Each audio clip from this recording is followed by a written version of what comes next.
Michael McBride, host, producer, editor of Veritas Views. Welcome back. This episode's all about the quiet friction points that don't look dramatic at first, but slowly shape how safe, supported, and connected you feel at home, at work, and in your relationship. We start with what I like to call a microdose of dysfunction. That a lot of couples recognize instantly. One partner is brilliant in their professional world, but somehow collapses when it comes to groceries, cooking, and basic logistics of running a life or a household. So what is that? Weaponized incompetence, executive function overload, anxiety, learned helplessness, or something else entirely? We're going to unpack the difference between can't, won't, and never had to, and what to do when the burden keeps defaulting to one person. Then we'll jump into an AITA workplace scenario. A new coworker is complaining about everything and routing it all through HR. The OP eventually speaks up about it, and we'll look at what's fair, what's risky, what's constructive, and how to name the impact without turning the officer into a pressure cooker.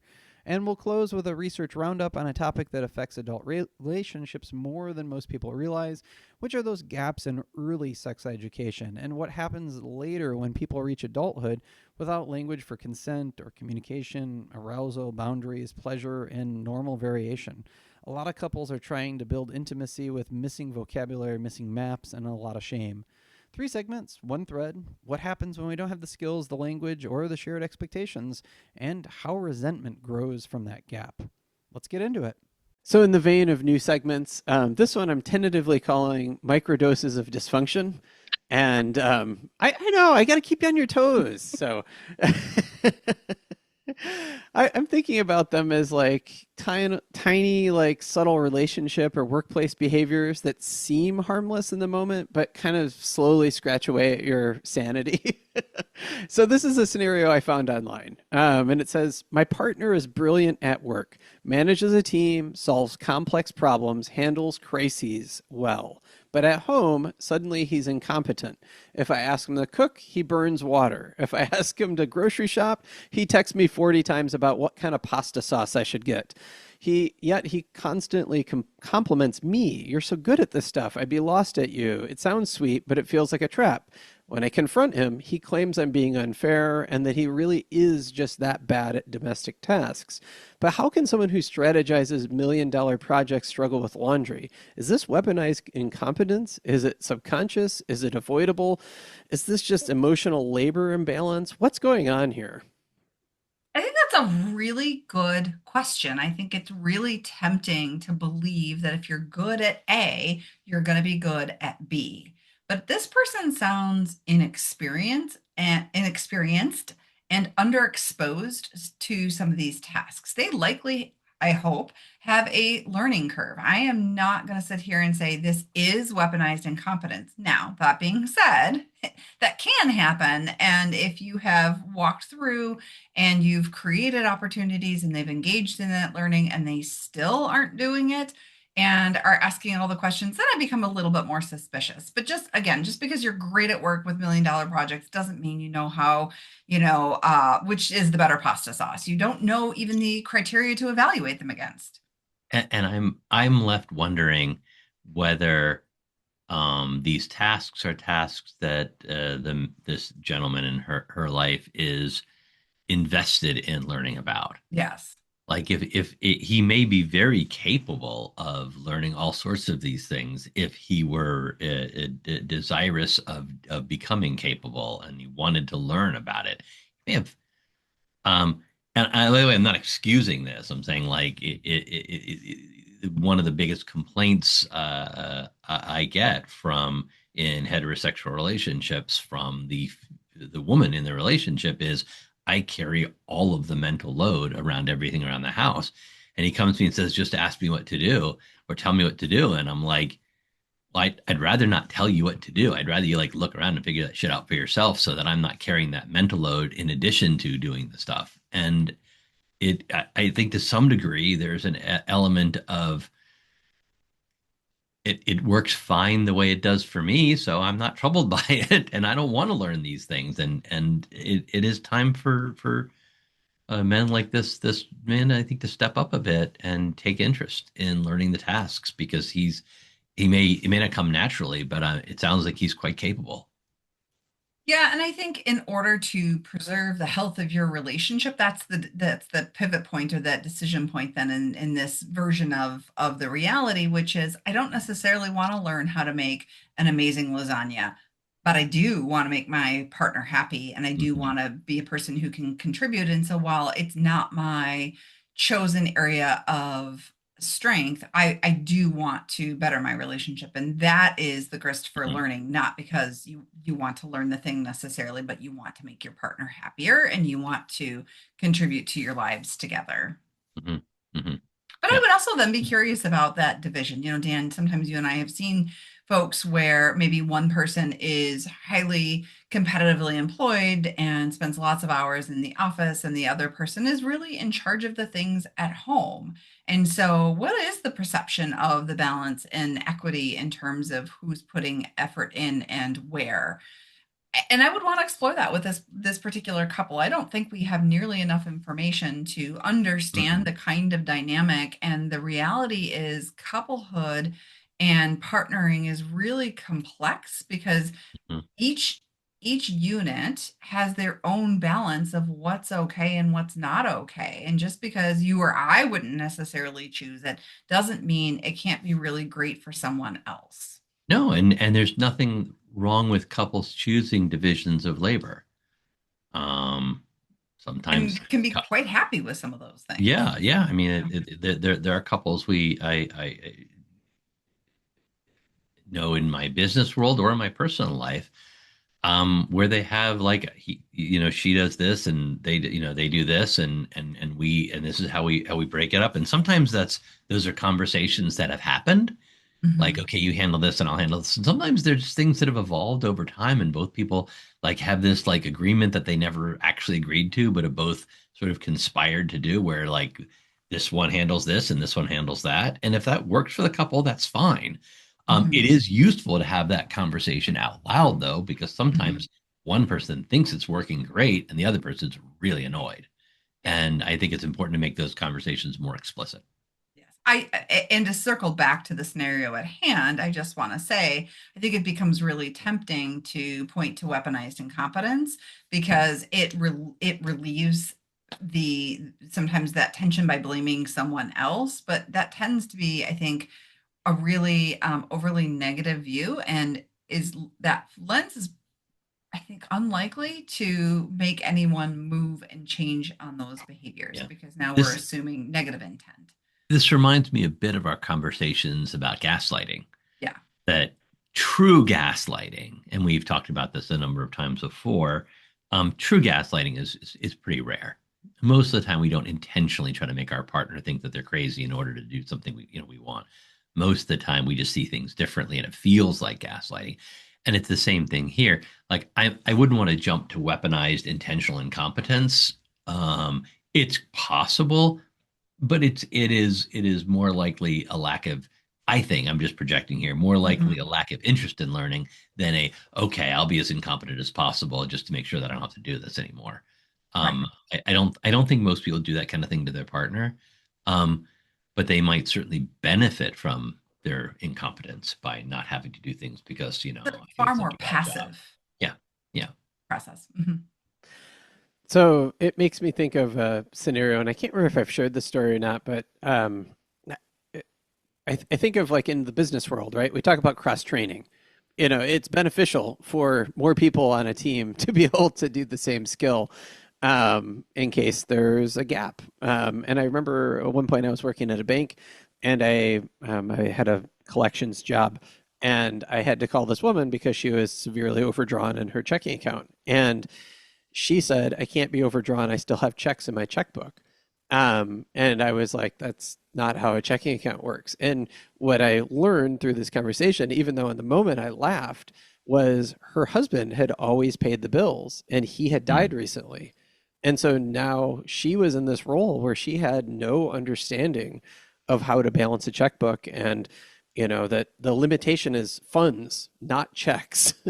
And so like there's certainly, I think, in that relationship scenario, there should be a cross training. So there is a level of comfort, right? In case something happens. But um, I also understand, like you said, like you lean on the strengths for different people as well. But how would you start a conversation with these people? Like, how would you suggest she raise the conversation with her partner in this scenario where she has these thoughts and clearly she's jumping to kind of some of the worst thoughts of him? Like, is there a way to kind of step into that conversation kindly without accusation? Yeah. Yeah. Well, we want to, whenever we're having difficult conversations with a partner, we generally encourage people to start not with what our partner is doing wrong from our perspective, but what our feelings are. You know, when you text me 14 times about which pasta sauce to use, I feel frustrated. Like, I would prefer that you make the decision for yourself or do the research for yourself because this feels to me very onerous and like I don't want to shop today. I want you to shop. And it would mean a lot more to me if you just shopped and I can accept the mistake better than I can accept the frequent phone calls.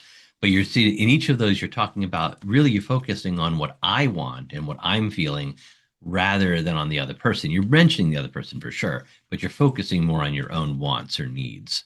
Does that jibe? Yeah, no, I found that really a challenging question because very often, in our offices we hear this, but I've addressed this with them. I've talked to them about it, and maybe it's come from kind of a harsh startup standpoint or an overly negative standpoint. And often I think people think that they have phrased it the way that you just did. And so I kind of my reaction was, I don't know, Michael, without knowing more about how this couple Mhm. dynamic is working. But I think Dan's approach is a great one. It's the right way to go in terms of offering how someone's behavior is impacting you and really making this about your experience of it. And I would add that I think it's important that when we do this work that we also remind, in this case, this woman to accept the mistake. You mentioned that, Dan, in your scenario, because very often I don't want to be texted 14 times about which pasta sauce, except you brought home the wrong one. And so now and it's like, oh, wait a second, and so really being able to say, no, whichever one you choose would be great. You really can't go wrong. If I don't like this blend because I don't know, it has soapy cilantro in it. I don't know, they really do. But I'm going to accept it. And what I'm going to say is, thank you so much for going to the store and making that decision. It really felt good to have that load taken off my plate. And if you prefer a different brand, then we can talk about that. Next time I'll make sure to put this brand on the list so that it helps, support you making a decision that I also really enjoy. I don't know, or something along those lines. But I think sometimes people find themselves in this spot because while I am in my head worried that you're weaponizing incompetence, what I'm really doing is I'm judging the job that you're doing by my standard. I wouldn't have done it that way. I don't want it done that way. And so that controllingness kind of comes in, and loading the dishwasher, washing clothes are often prime examples of these things. And our work then is to remind that other individual, yes, you may feel like you're carrying emotional load, but some of that is the load you're choosing to pick up and then carry and or voice on them. If you have a partner who's willing to pick this up, you also need to be willing to kind of let go of that and let them do it the way that they need to be able to accomplish it. You don't get to tell them exactly ABCD how to do it. Great. Thank you. Well, hopefully that helps anyone in a similar scenario. I know weaponized incompetence is one of those like buzz phrases that is zipping around the internet. Right. It's very tempting to pick up and slap that label on and really offload the responsibility. I'm struck by how many people say or minimize their trauma in some way. I went through this, but my trauma wasn't all that bad. Other people have it so much worse than I do. Yeah, in my practice, I call that comparative suffering. We really Mhm. don't need you to meet a specific threshold. Minimizing one's pain is a very common trauma response. And quite frankly, when we work on trauma in the therapy room, we honor trauma as trauma. And so often trauma has been denied by other people in the individual's life that maybe they've taken on that minimization and Your experiences are your experiences. They're not there. Others don't get to tell you how much trauma you've been through or not been through, or whether what you went through is traumatic or not. If you're experiencing it as traumatic, it's a traumatic experience. Right. And I think at that point when it comes up in a therapy room, we're really talking about this as a spot of sort of non-recovery. And so again, it does even if it doesn't meet full threshold for PTSD, we're going to honor the trauma and we're going to work on your relationship to the things that happened to you and how they impact your life today. If you're interested in learning more about how we treat trauma at Veritas Psychology Partners, go to our website, veritaspp.com. Schedule a brief initial consultation or initial therapy visit, and we'll get started. Yeah, absolutely. You deserve to get unstuck.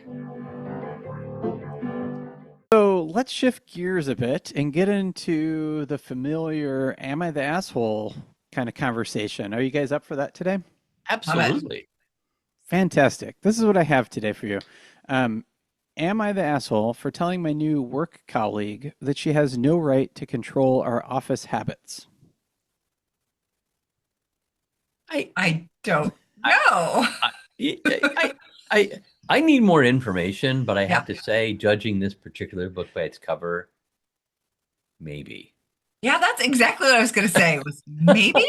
maybe, Oh my maybe. gosh. All Tell me right. more. Who is Yeah, yeah. brazen enough to come into an office as the new person and just start changing everything? Or who is being defensive about what their office is doing? Yeah. So we have a 40 something female as the original poster. That's how she identifies. She says, I've been at my job for about 3 years when a new colleague, 25 female, joined our small office. Ever since her first day 3 weeks ago, she's bombarded us with demands, complaining about snacks at our desks, people eating lunch, headset wearing, scents, and even coworkers gambling quietly on office lottery pools. She reported everything to HR, resulting in a strict new no eating at desks policy, and she griped about perfume and snacks being dishonest or unprofessional. I don't really understand what that part means, but it's like she wants everyone to reshuffle their comfort to match her own checklist, and we all feel it's a bit absurd. After a few days of letting it go, I finally lost patience when she demanded we all stop eating our snacks at our desks. I told her directly, you don't have the right to control office habits just because they irritate you. I tried to keep it civil but firm, and from then on, I guess she portrayed me as the villain in HR's eyes. Half the office thanks me secretly now. My question is, am I the asshole for simply defending myself and the rest of the team from a new hire dictating how we're allowed to work? Again, I think the OP has asked the wrong question. Dan? Here's this is one of those where I often wonder, has this individual portrayed the situation accurately? Because I mean, so the underlying issue here that I'm hearing is like, at what point does my right, like, at what point does your right impact me to where I can now say, like, I am being harmed by many offices now have no scent policies, because there are people who are just folks like to put on perfumes or colognes in ways that are uncomfortable to others, and so, okay, fine, like, that code of blanket policies, I don't really have a lot of problem with. And the question is, where does that line? It does that line exist at eating food? Well, what about foods that smell stronger than other foods? Like, so there. I mean, I get I, it. At the I same think the time, office and yeah, the setting matters too. yes, it does. Right?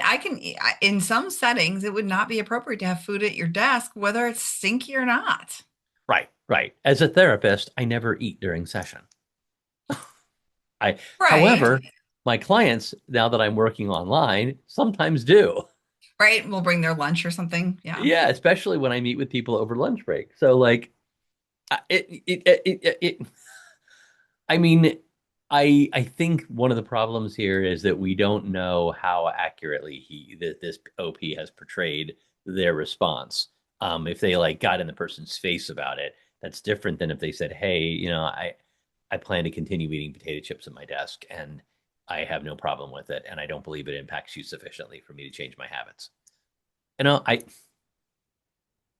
What do you Yeah, think? I You mean, said it's the wrong I question. think it's the wrong question, but What's the I right think what question? you've said is interesting just in terms of, what is the overall impact here, and how are you addressing this? Are you doing this in a way that is collegial and collaborative, or are you being demanding and rigid and defensive? And I Right. think, when you post these kinds of questions online, you're more likely to paint yourself in a good light and the other person in Mm-hmm. a bad light.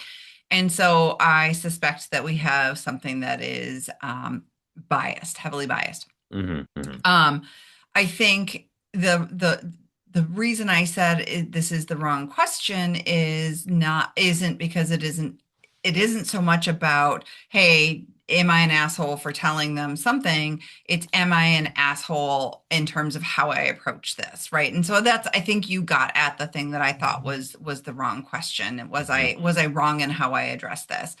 Right. I do have some concerns, about their level of defensiveness, just simply based on the fact that, and it felt a little mixed in the post, but HR responded and said, yeah, this is like not okay. So it says to me, HR Mm-hmm. didn't realize that some of these things were going on and have stepped in because HR's job is to protect the company, right? Is to make sure that the company and the people in it aren't doing things that violate human resource law. So if for some reason HR says, yeah, this is unprofessional, not appropriate, whatever, like eating at your desk, while you may have done it, doesn't mean that you were doing something that was okay and right to begin with. And maybe you really need to look at that level of defensiveness of, I was engaging in this behavior, and just because I wasn't told to stop doesn't mean that it was okay. Right. Right. No, So, I, I keep getting back to that. Like, at what point does my right over my space impact? I was at a cubicle job once, and I was playing with poker chips sitting on my desk, and someone came over to me and said, "That's annoying," and they were right.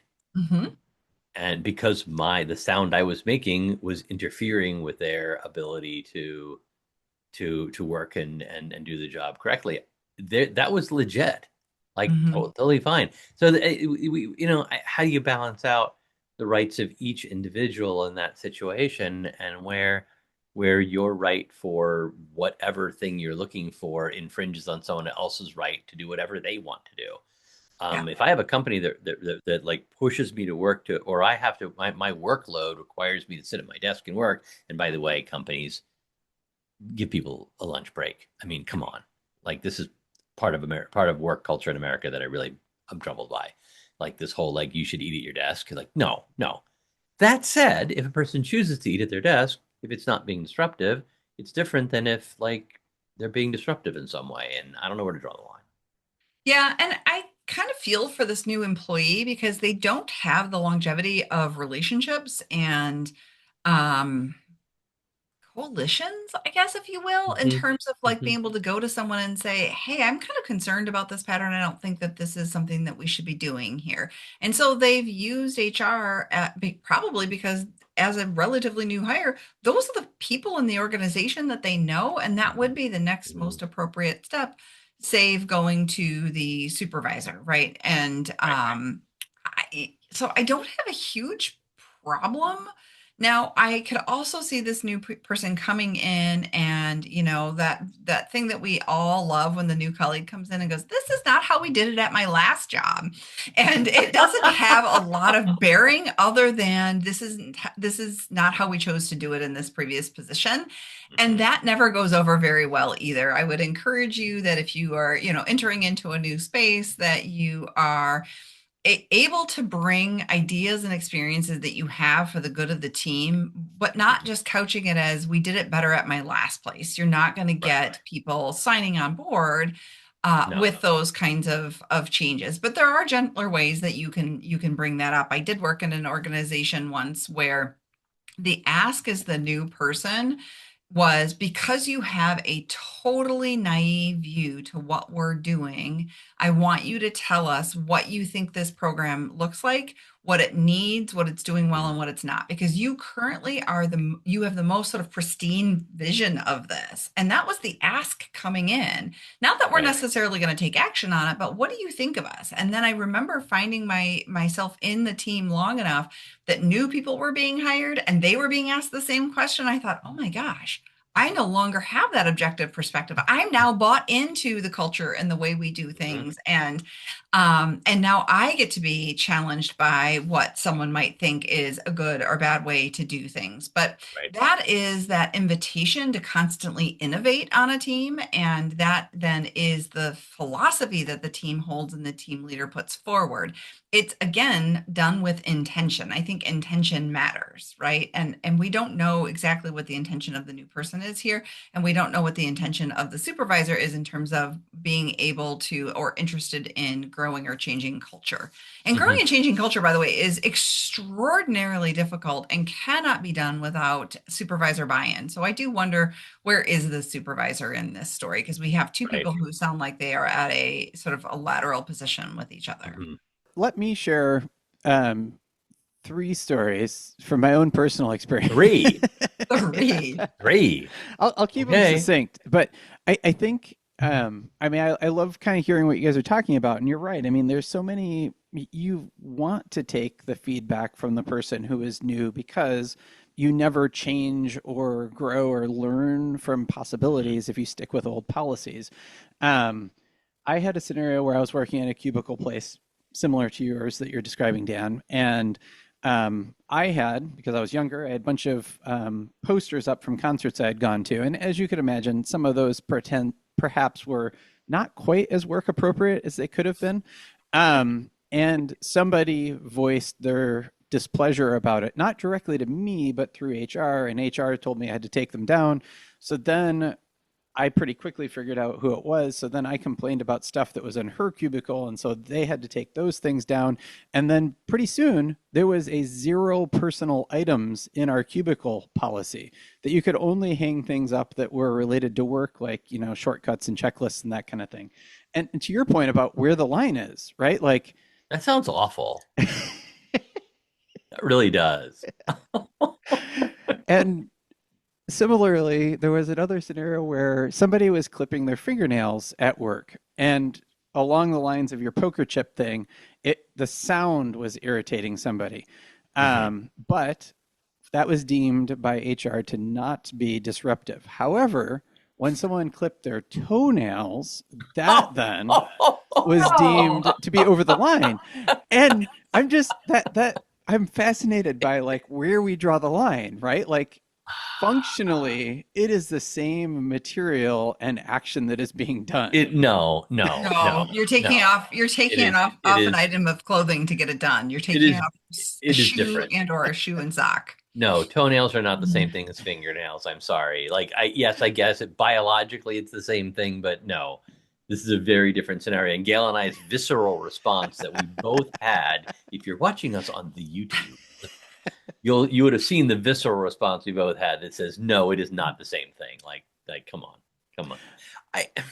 But I wonder, like, as a supervisor, or if we had the perspective of the supervisor here, how do you navigate that? I mean, it has to be kind of impossible to keep everybody happy. Well, it is. And to have a uniform policy that applies to everybody. It is. And I think that, with the policy I like to throw in here, talk about is let us, where we can, show grace for our fellow employees.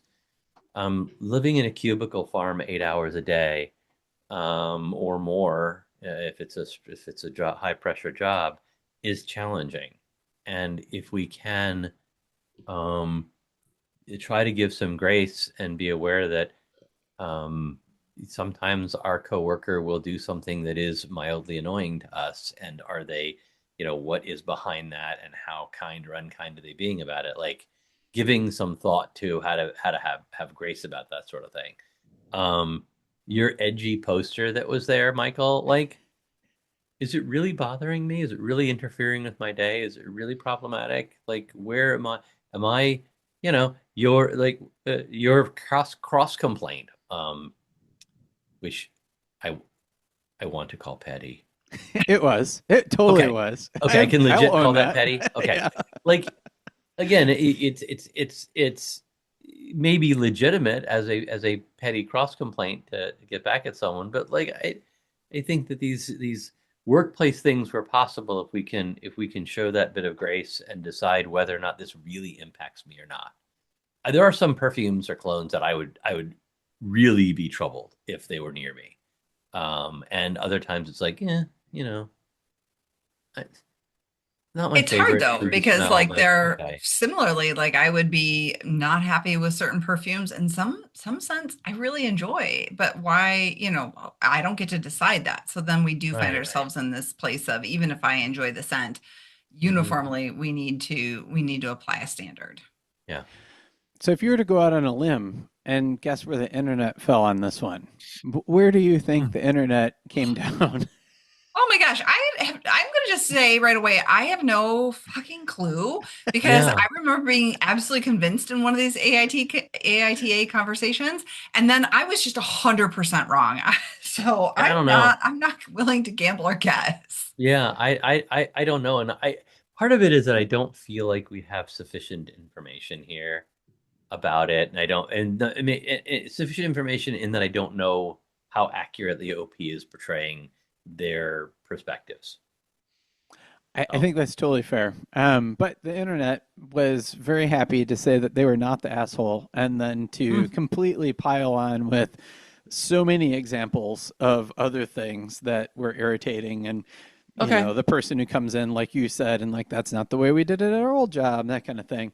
Um, the minority was everybody sucks here, which Hmm. I think is also kind of fair. And especially Yeah. when I think of my own stupid little situation with the posters and whatever, like everybody sucked there. It really was, like No, no. I, If you're in your situation, Michael, you're absolutely right. Everyone would suck there. It's only because we know Michael's intention. Very young Michael navigating office politics has Right. disclosed what his intention was, where we don't have that. So, Dan, you and I came down on not enough information, Right. I think. But I suspect that the truth, such as it is probably closer to everybody sucks here. I think if you are, I have no problem with the internet's determination that everyone sucks here, or that the original poster was somewhat justified. Um, but these are just such challenging situations where, that big question of where does your where does your right for accommodation and not have your work interfered with by others around you cross that boundary into controlling, because that really is the question, is that Mhm. was that boundary crossed. And in this case, HR has said there is something that is problematic Hmm. going on. So they were intervening. I think it Hmm. would have been just as fine for HR to say, we don't really see this as problematic. And if it interferes, we can, rearrange seating or, Hmm. those kinds of things. So I suspect that there was really an issue here simply Hmm. because HR sided on the side I, of I came down i on the side I of intervening. that would not surprise me Yeah. in this case. So I suspect that Yeah. the OP here is leaning toward mildly dickish, at least to Hmm. pull out a term we haven't used in a while. Hmm. And Agreed. right, and probably there's some level of everyone sucks here. Right. one of the things that kept coming up in the side threads and conversations were people with like misophonia, right? The Hmm. the chewing thing, right? Like loud Yeah. chewing, and other things like that. And how do you accommodate those? And there were suggestions like you both said, like go to the supervisor, get repositioned or something, because there are just some realities of the way people are, and you have to share space with them, and you have to figure out how to navigate that. But anyway, well, thanks for letting me pick your brains today with another Am I an Asshole debate. One of the things that you and I both noticed is that we had this, after a couple of years of practice, we had this slice of our clientele, high achieving clients who were in high pressure work environments, and they wanted to come in to improve their relationships, improve their coping, just function better. But traditional psychotherapy, with its you're coming in at this hour each week, they just didn't have time to work that into their schedule. So like, we created a product. Yeah, absolutely. We really have tried to figure out how to increase access while keeping caseloads kind of small and really meet those big lives that these people are living, right? And the way that those roles demand something of them. So yeah, we call it Veritas Elite, and we're really excited to start offering this just for a few people to kind of increase that access and availability as you take board meetings here and fly to a meeting in the afternoon there. Yeah, because we can practice in 43 different states via telehealth, and because we can be a bit flexible about timing, it might be that this week I need a half an hour on Tuesday afternoon. It might mean that this week I need a phone call on Monday and Thursday, and next week I need something different. And we with those small caseloads, we can really work on meeting the needs of a clientele that may require an awful lot of flexibility. We use more of a concierge model for this, and there's more information on our website, elite.veritaspp.com. So before you sign up, it is a conversation. High performance deserves high quality support. Yeah, when talking about research, there's some fascinating research that recently came out about the gaps in early sex education and how they impact adult relationships. Some of what's lacking. Can you share a bit about that? Yeah. No, this is fascinating, both as a psychologist, a feelings doctor, and a parent. Sex education and sexual health has been sort of reduced to just a couple of fundamental topics if they get taught in schools at all. Hmm. And it is still leaving remarkable gaps. In particular in the United States. What I thought was really interesting in this article is they sort of said, hey, the US is teaching these things, but the World Health Organization is actually recommending a broader approach, because what we're doing for our adolescents and our young people, we may be teaching them some fundamentals and basics, but we are not actually preparing them for the long-term healthy skills that they need for relationships. Yeah, I mean, the schools are doing fine at teaching disease prevention. They're Right. teaching sort of mechanics, how one becomes pregnant, um, sometimes how to prevent pregnancy, certainly how to prevent transmission of sexually transmitted infection. They'll talk about that stuff.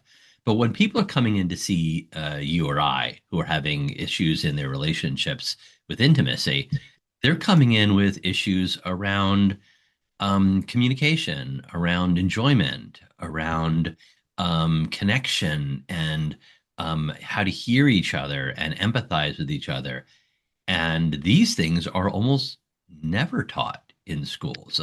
Like 1 in 7 people learn about consent. Right. Um, I mean, it's this fascinating study of almost 4,000 people yeah, from and a really young age, from 18 to nearly 100 years old. uh, So we surveyed people across this generational divide and asked them, hey, how much do you know anything about these topics? And this is where right, we're getting this 4%. Like, wow, we have some real gaps in knowledge. And often these gaps are the things that you and I are talking about. I found myself sometimes even sitting down with clients and they're like, how did I get to this point in life and I didn't know X, Y, and Z? And my answer is always because no one ever taught you. We right. haven't had these discussions. And, the reality is, you know, most adults are Mm-hmm. sexually active in some way. Mm-hmm. Not all, but, many and Yeah, yeah, most. And these are important skills. And I would say, even more than many and most adults are in some sort of loving relationship, even if it doesn't include sexual activity. And so right, these are important foundational skills to be able to say, I want this, I right. like that. Please don't. It makes me uncomfortable when. And my favorite, may I blank your blank? We don't teach that skill routinely, or we haven't. I think We I think haven't. there are some places where we're getting better at this. Right. But real gap in knowledge, and really fascinating to look at this across that lifespan. Right. What are the two data points, and you allude to these? 7 out of 100 people Mhm. learned in a sex education class what a healthy romantic relationship looks like, and 4 out of 100 had their sex education even mention that that sex can be enjoyable or pleasurable. And Right. This is one of the reasons people have sex is because they enjoy it. It's a pleasurable activity, and it connects one to one's partner. And these are not mentioned. They're a huge part of intimacy and relationships. right. It's We get it's so, it's I think, caught in, we don't want to make this seem okay at young ages. And so we are trying to maybe protect our young people, but in doing that, we're leaving them with huge gaps and real struggles later in life. And, we don't, let's say, I don't know, teach math and history and all of this because you need these skills now. You actually need them in the future. And much like those kinds of basic skills that we teach at a young age, communication, consent, what feels okay, and how do I communicate that of any kind of touch is an important life skill that we should really be learning at an early age, not for the promotion of sex and sexual activity's sake, but to be able to prepare our young people to be adults moving through the world in healthy relationships. So I think that, the temptation is to maybe look at our public schools and say, this is where we have to teach these skills. But ideally, as a culture and as a community, we're being really thoughtful about lots of different places where we can insert these skill sets. Sometimes it isn't just in public schools, but other community resources, faith organizations, those kinds of places where we can really show our young people, over the course of different contexts, how important these skills are and why we want you to learn them and move them forward into your adult life. the two things that the two fascinating things that good sex education does is, one, it reduces teen pregnancy much more than abstinence only programs do, and two, it actually reduces the frequency of casual teen sexual activity. That good sex education reduces rather than increases sexual activity in teenagers because they have more information with which to make better choices. Yeah, and I suspect that also has to do just with simple brain development in teenagers. We've talked a couple of times about kind of our forensic training, and you think about this idea of capacity. We can give kids this information, but in really teaching it and allowing some depth of learning, now we help them to be able to apply that information because their brains aren't naturally going to do that. And so by kind of having both, I think is where you're coming at maybe that idea of seeing a reduction in these activities as opposed to just simply having it unstructured, unfettered, coming at you from your talks with your friends and learning it from other teenagers, which is just not a good high quality place to learn these things. Capping off this research article was this point: 90% of the people who were surveyed felt that a comprehensive sex education would have made their lives better today as adults. All right, before we wrap, here's what ties the episode together, at least in my mind. If I'm getting it wrong or you get something else from this, send us something in the mailbag. We'd love to hear from you. But what I get is so many relationship blowups at home or at work and in intimacy are not really about the surface issue. They're about uneven load, unclear norms, and missing language. When the expectations are unspoken, people start filling in the blanks with stories. And those stories usually sound more like, you don't care, you're making me carry this, or something is wrong with me. In the home life segment, the key question there was, is this a capacity problem, a skills problem, a willingness problem, or a values problem? Because each one calls for a different response, and guessing wrong is how resentment becomes a personality trait. In the workplace AITA, we saw the difference between accountability and contamination. Some feedback is necessary. Some feedback becomes a constant drip that erodes trust and morale. The skill is knowing when to document and escalate, and when to address directly, and when to stop feeding the loop. And in the research roundup, the takeaway is simple and huge. A lot of adults are not bad at intimacy, they're undertaught. If you never got real education and real language, you end up trying to communicate through fear, avoidance, or performance. If you want one takeaway to try this week, use this 3-part reset. Name the actual problem in one sentence. Identify what you need, not what you're mad about. Make a specific request that a reasonable person could say yes or no to. You can follow Dr. Dan Kessler at Dr. Dan Kessler and Dr. Gail McBride at Dr. G. McBride. Oh, and you can find them both at veritaspp.com.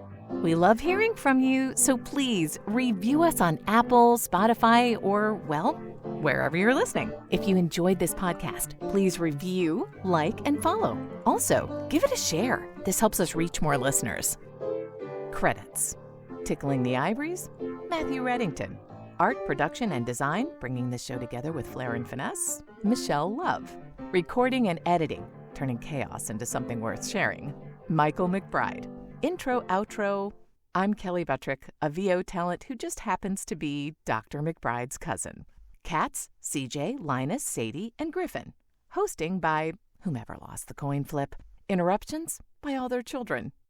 The content of this podcast is for informational and educational purposes only and is not a substitute for professional mental health advice, diagnosis, or treatment. Listening to this podcast does not constitute a therapist-client relationship. If you believe you may be experiencing a mental health issue, please seek the assistance of a qualified mental health professional. If you are experiencing a mental health crisis, you can call or text 988 from anywhere in the U.S. to be connected to Crisis Mental Health Services.